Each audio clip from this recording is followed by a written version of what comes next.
Nitong mga nakaraang araw, naging usap-usapan ang pagkansela ng Makati Subway Project. Ayon sa contractor, hindi na ito feasible dahil sa desisyong pabor sa Taguig na ibinaba ng Korte Suprema. Gusto ko lang linawin.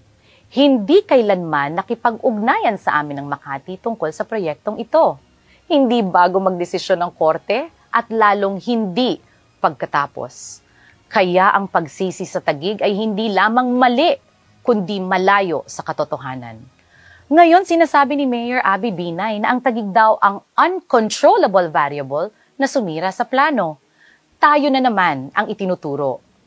Pero tanungin natin, kami ba ang pumasok sa multibilyong proyekto kahit may kasong nakabinbin?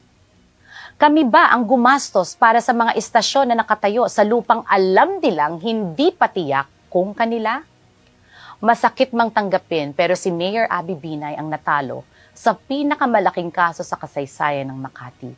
Mahigit kalahati ng lungsod ang nawala, kasama ang mga barangay, pasilidad at higit sa lahat ang mga mamamayan. Hindi Taguig ang sumira sa subway project. Ang kawalan mo ng malinaw na plano at legal na batayan ang tunay na dahilan. Why not just freaking resolve the dispute? I mean, it doesn't really need to be intra or intra-city, right? Pero, I get it.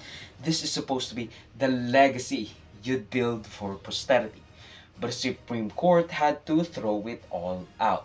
Sa kabilang issue naman, regarding the disputed facilities na nasa loob ng Embo Barangays tulad ng eskwelahan, ospital, health centers at marami pang iba, kawawa ang mga Embo Barangay residents who may be mostly poor to get healthcare they need and have enjoyed noong hindi pa nahihiwalay ang kanilang mga barangay sa Makati.